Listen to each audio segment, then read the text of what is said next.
Leçon de l'école du sabbat, vendredi 26 mai 2023. Réflexion avancée.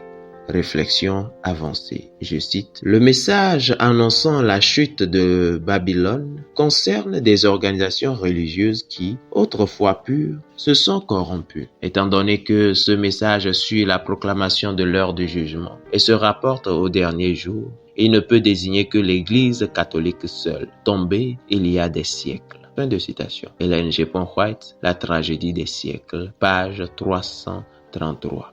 Daniel 3, c'est-à-dire l'histoire des 3 Hébreux qui avaient reçu l'ordre d'adorer la statue d'or qu'a élevée le roi Nebuchadnezzar, Daniel 3, le verset 5, dans l'ancienne Babylone, est un symbole, un modèle de ce qui se passera lorsque Babylone spirituelle, dans les derniers jours, imposera l'adoration d'une fausse image. Voir Apocalypse 13, le verset 15, Apocalypse 14, le verset 9 et 11, Apocalypse 16, le verset 2, Apocalypse 19, le verset 20, Apocalypse 20, le verset 4.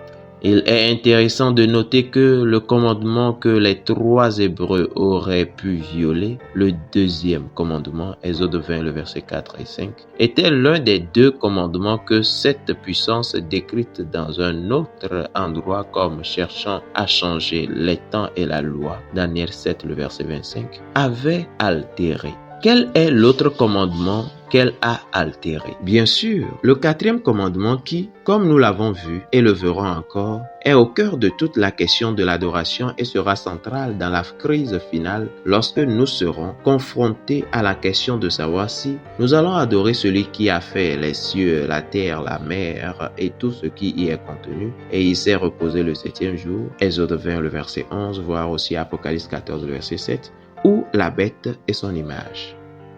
Discussion. 1. Quelle relation y a-t-il entre la tour de Babel et la Babylone spirituelle moderne? Quelles sont les similitudes entre les deux? 2. Comment harmoniser 2 idées opposées? Jésus a donné l'autorité à son Église, mais il est dangereux de placer notre expérience religieuse entre les mains de n'importe quel leader spirituel. Quelles sont les limites de l'autorité de l'Église? 3. Comment pouvons-nous apprendre que l'idolâtrie, l'un des péchés de Babylone, ne consiste pas seulement à se prosterner devant des statues? De quelle manière même les protestants peuvent-ils tomber dans l'idolâtrie? 4.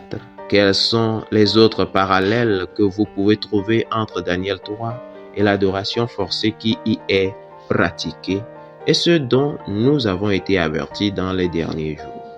Fidèles auditeurs et internautes, que Dieu vous bénisse et qu'il nous aide à pouvoir tenir ferme, à connaître les ruses et les confusions semées par Babylone et à en sortir pour le suivre et le servir, lui seul, le vrai Dieu. Amen.